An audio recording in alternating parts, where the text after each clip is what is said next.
Welcome to the Power of One. Today we are going to be speaking about money management, financial management, which I do have to admit I'm not good at either, even if they mean the same thing. But we're going to be speaking to Mr. Joe Pailin. Welcome to the show, Joe. Yeah, welcome. Thanks for having me. All right, so let's speak about money management. And well, first of all, let's tell the viewers what you do, what your profession is. Well, I'm an advisor. I have been in financial services. It's funny, it's close to 40 years. And what I do is I help people with their money from the basics of budgeting, um, the insurance and investments, all the way through retirement. And one of the things at my heart of hearts is charitable giving. So I even talk about that, setting up trusts and scholarships for the family and all that kind of thing. But money management is just a basic thing that everybody should be on top of. And a lot of times we take it for granted or we're scared of it, but it's very, very basic skill that everyone should manage and should teach among family members. It should be knowledgeable and should be a comfortable thing because there's a lot of I guess misnomers about it, and I guess there's anxiety about it. Well, most people don't have enough money, but it really is about managing what you do have. So that's the kind of things I do talk about, and you should teach your children. I mean, they don't get it by osmosis; they get it by being taught, and in that way, they're not in your pocket because they're managing their own money, and they basically have a healthy respect for money. So I do like talking about it. I like the history of it. I like uh, the fact of bartering and where money came from. I like even talking about that kind of thing. So exchange of services and all that's a type of money. So I always talk about when I talk to young people, I talk to them about being the most valuable commodity they can be. So, when you were a child and you got your allowance, did you say mom and dad gave you 50 cents? Did you say, okay, I'm gonna put a quarter over here and then I'm gonna go to the corner store and buy a quarter's worth of candy? Were you always like that, or did your love for money come later on when you were in high school and college? Well, it's and I will tell you, it's not a love of money. It's very much a healthy respect for money, but I don't love it. I really don't love it. I try to be knowledgeable about it, but again, we were exposed to money at a very young age. Of course, I was blessed to have the allowance, but I had hobbies. I had model car hobbies and those kind of things, and you had to manage it. And I did have jobs from time to time when I was younger, so you had to manage your money. So again, what I've learned over the years, I didn't have any of those skills when I was younger, but I definitely had a healthy respect for it. And I grew up in a time where you could take a soda bottle back to the store and redeem it for cash. So you learned about the value of just empty soda Frank bottles and those kind of things. So, and again, did have the allowance. So whatever your parents were giving you for supposedly for chores around the house, you had to manage it through the week and so on and so forth to get through what you needed to do. But I think it's a skill that you learn over time. And going to college and having an accounting degree, I just had like I say, a healthy respect for it, and actually So, what it could do. Yes. okay. So my dad, who is my Superman, and I Hmm. just think my dad could do no wrong. So my dad, being a poor kid from North Philly, he Sure. started stamp collecting. He started collecting baseball cards. He started collecting coins. It's just amazing that some people can learn how to do these things to invest, Yes. but people don't know. So, for those people who don't know, how do they learn how to manage money? What resources would they utilize? Again, it's a lot of resources, but I think one of the key things is that you got to earn the money. I guess once you earn the money, then you learn a bit of a healthy respect for it. And I just take it basically, you should have a budget. You should know your expenses, and you should document all of your expenses. And in documenting, I say if you go to Starbucks 2 or 3 times a week, um, that's a certain dollar amount. I mean, an average expenditure at Starbucks might be $5, $7. It could be $10. And if you're spending that 3 times a week, that's $30 a week. You take that times 4 times, that's $120 a month. You take that a year. So you look at what you're spending on things. So in terms of investing or managing, I mean, you should have a budget. And a budget is documenting all of your expenses. And in documenting all of your expenses, that's when you can have certain categories for savings and investing. But one thing that I do notice, if you don't document your expenses, you could be spending more than you're earning. And if spending more than you're earning, that's a situation when I mean, typically you pay your bills, but the way that's done is that your credit cards go up, and slowly your your credit card debt is slowly increasing, and you wonder why. Well, maybe it's because you haven't documented what your expenses are, or you might be making $5,000 a month, but your expenses are 6,500, but you don't know that until you document it. And that's a rude awakening for a lot of people. Typically you have options where you can be in your 401k at your job, and that makes long-term supplements to retirement available. But you should have your own brokerage account, your own investment account. You should have your own savings account. And when you start that process, you normally do it by objective, meaning that if you don't have money in savings, should be goal oriented. How am I going to achieve a certain amount of money in savings? The rule of thumb is that you should have 3 to 6 months of your expenses sitting at a place where you can put your hand on it. And for a lot of people, that is just the basic threshold to get over. And again, if your monthly expenses are $4,000, you should have 3 months of that is 4 times 3 is $12,000 sitting somewhere where you can put your hands on. So what happens with that is that you tend to get used to having some money where it's not something special to have money set aside. So get used to having money that you can put your hands on. A lot of people live check to check where they're not even used to having money. But if you have an income, you should pay yourself off the top. I mean, there's structured ways that, if you're, in a spiritual situation where you've tithed off the top and then you save and all that, that is a structure, and you should have that kind of thing in place.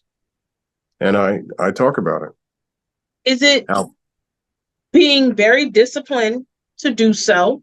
And let's speak about how COVID has changed the price of many things. So we see that the price of many things are going up. Yes. So is that affecting a lot of people? Because I mean, there are people who are living in poverty. So even for the person who's living in poverty, how can you begin to save, like you said, when you're living from paycheck to paycheck and there's nothing extra?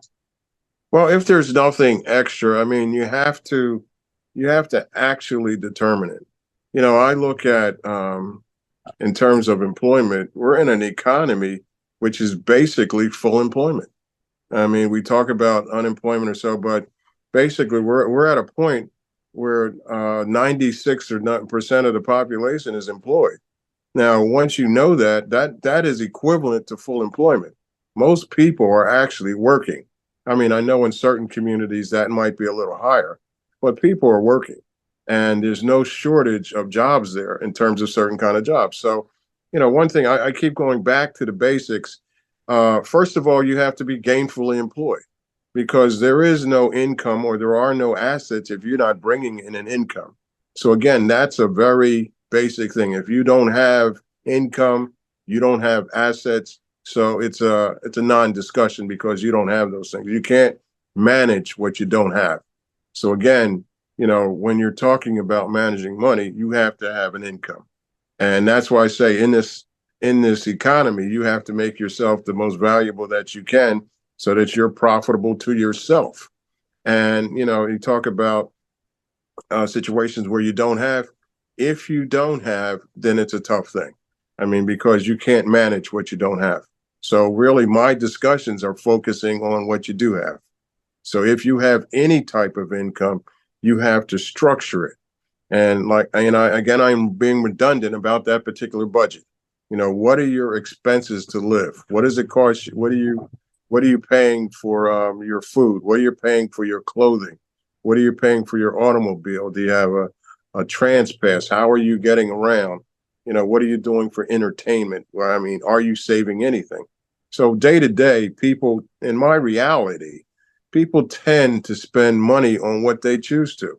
I look at people that just have a habit of smoking cigarettes. I couldn't afford it because if you look at what a pack of cigarettes costs and what it costs over a year, but people do it.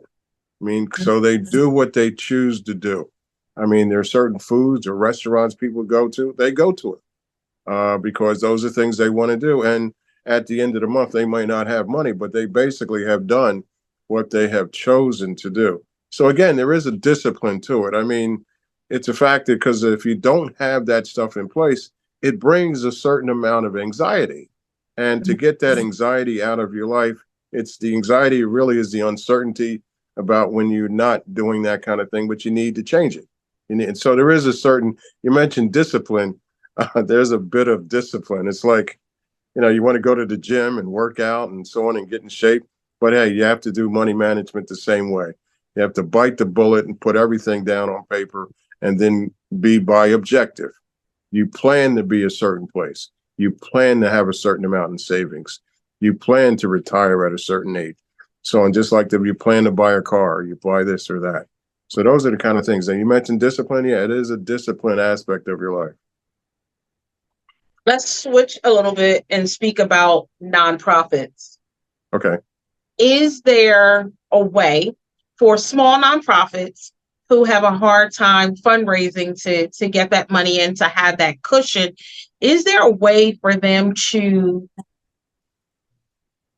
fundraise to have that cushion or to somehow get more funding? Does it always have to be money to get more money, or are there other creative ways to build a nest egg? Well, in terms of nonprofits, just by definition, it's a tough way to go. And building that cushion, I go back to budgeting. And every nonprofit has a budget.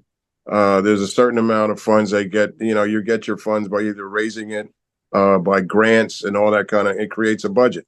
For the most part, there aren't a lot of buffers, meaning that you don't have a lot of those extra funds, and that's just nature of the beast. I mean, but a nonprofit needs a moneymaker.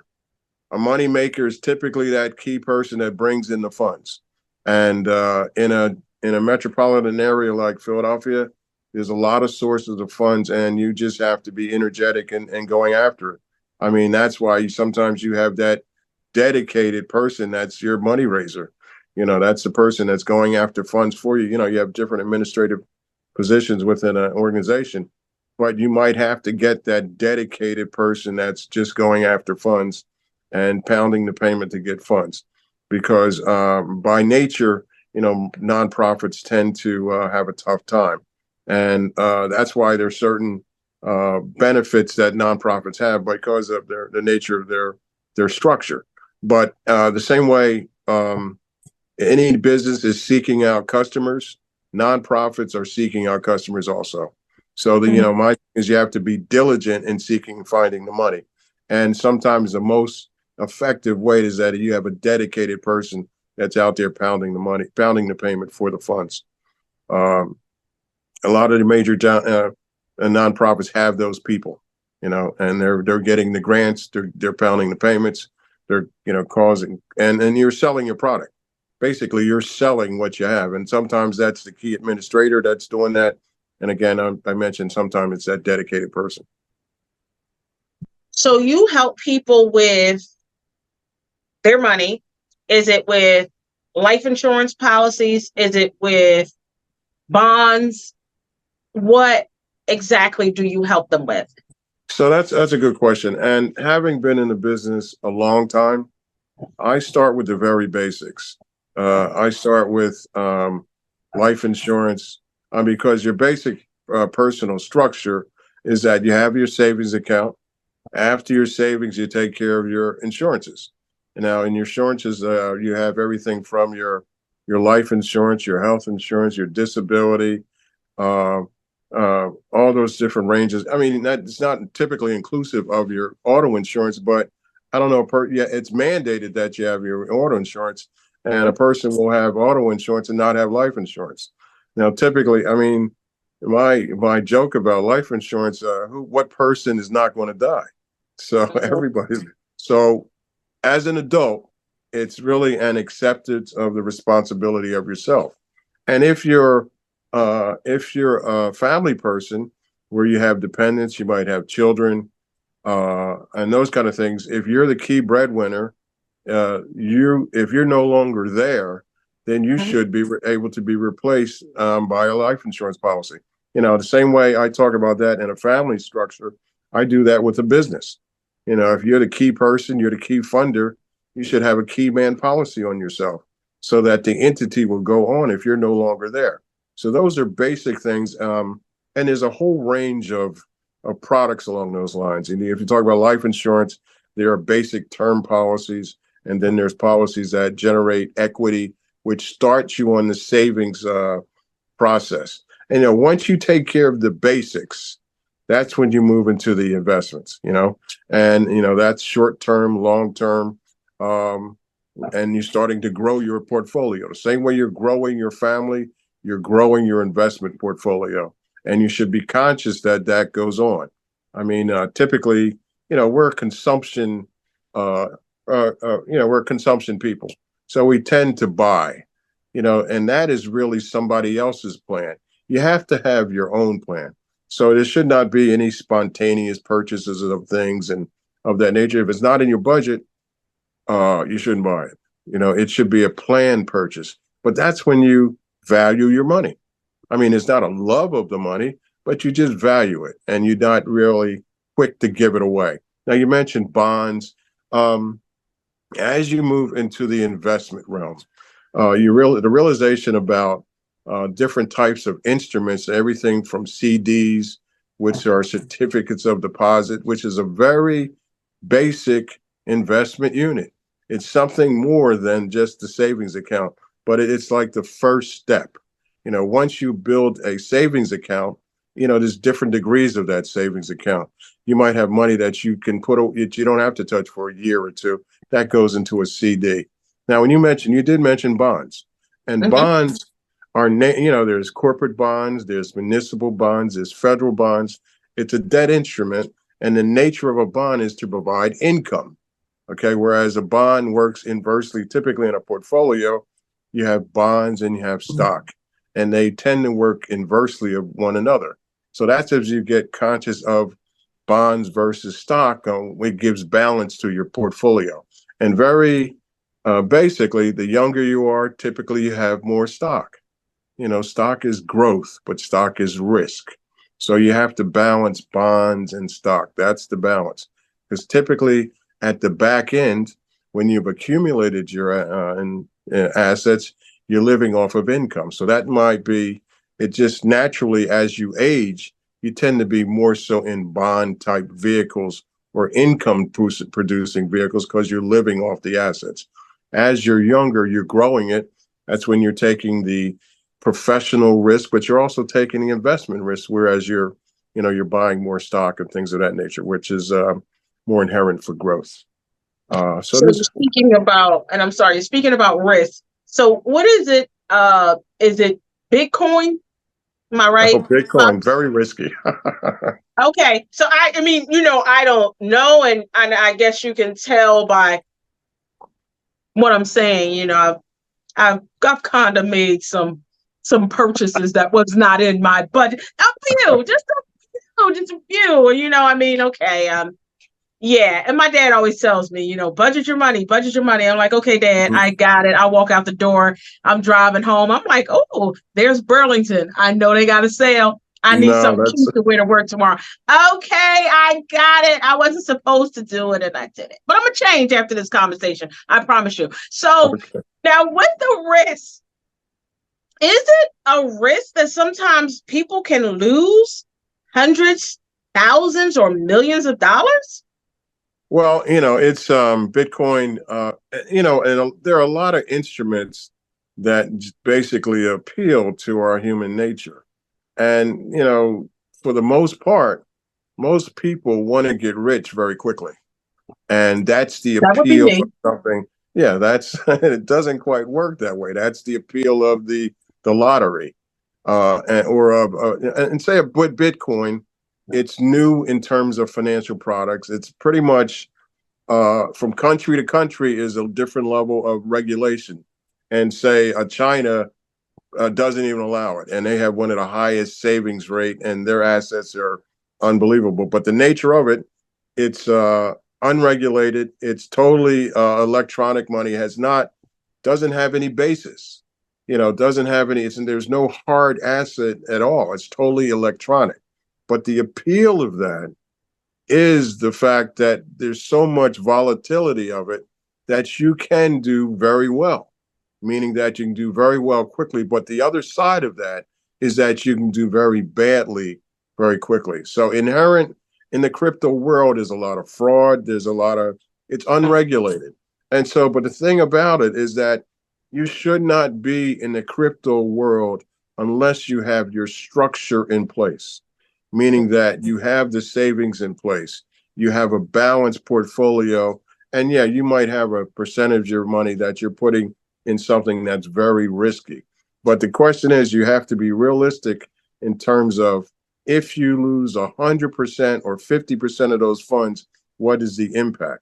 Because if that's going to be your plan, you're going to buy crypto and you're going to get rich that way. That it might not work out that way. Typically that's somebody else's plan because a lot of times crypto is equated to a Ponzi scheme, and those that get in late, the people that have made the money are already out of it. That's like certain types of investments that people say, "Hey, I'm going to try that. I got insider information." No, you don't really. By the time you know it, it's actually too late. With the and I use an example, say with cannabis. Most people got into that thinking that they were going to get rich on those cannabis stocks. But by the time the general public got there, it was really too late. For the most part, the profits had been made, and you're just subject to the market at that point. But crypto has an appeal to a certain demographic, to a younger demographic, um, but typically that demographic does not have the assets because once you get assets, you're not going to put it in something that's unregulated and that's really very volatile like that. You're just trying to get rich quick, and it doesn't happen that way because it's a very volatile kind of product. I mean, that's why if you go to crypto, there's a lot of other things that you should have a knowledge about prior. I mean, in your portfolio, yeah, there should be some stock. You should have your savings in place. I mean, you might have some bonds, you have some CDs, you have all, and of course, you have your basics like your life insurance and your health insurance. All those things have to be in place before you even go to that. And the question is, do you own any property? Are you buying these things in hopes of getting rich to buy property? So you could be structuring to buy a piece of real estate and diversify your portfolio that way. So again, your question was about the crypto. I'm not a fan. I'm conscious of it as a financial thing, but it's not inherently endorsed in the financial world. The appeal is the volatility of it, and the appeal is that potentially you can get rich quick, and it typically doesn't happen. Where you have a quick gain, you can have a quick loss, and it's not really based on anything. The one thing about our money system, at one time there was a gold standard. We no longer have that gold standard. So, really our dollar is based on the faith in the dollar. So you think about the crypto system, not a lot of faith in that, just a lot of hopes.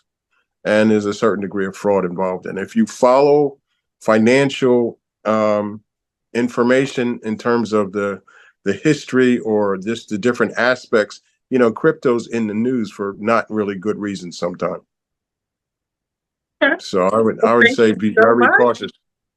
Yeah, but Okay. just, you know, in terms of the appeal of it, you got to think, why does it appeal? Because it has Mhm. the appeal. The appeal of it has the same appeal of the casino, of the lottery, that you're going to make a quick hit. You're going to make that hit very quickly. But really, you're falling into somebody else's plan as opposed to your plan. You know, and my thing is that if at certain ages, your equity portfolio should be a certain thing. If you're buying stock, you should buy things that you're familiar with. If you have a Ford, buy Ford stock. You know, if you go into Walmart, buy Walmart stock. Don't just be a consumer of these Mm. things, be an owner. And as you're building your stock portfolio, that's an easy way to do it, is buy things that you're already buying anyway, so that you're not just consuming, because them clothes, they get old, you know, in terms of lose value. And the people that own that stock in that business, they're the ones that have the appreciation or have the value from what you purchased. So just watch out for Okay. crypto. Well, thank you so much for the lesson, and thank you so much for joining me today. Oh, it's my pleasure. It's definitely my pleasure. And you know, my conversations go everything from the basic budgeting all the way up to retirement. And I guess my demographic, as I go across the demographic path with my clients, for the most part, right now, I'm talking to them about their retirement, which they have been planning for the last 30 years or so. So it doesn't happen overnight, but it's an accumulation process. So thank you so much for joining us today. So there is no quick way to get rich. So we have to continue to go to work, and we have to continue to budget, and do not make purchases on a whim. We're going to practice that together. So thank you so much for joining me today.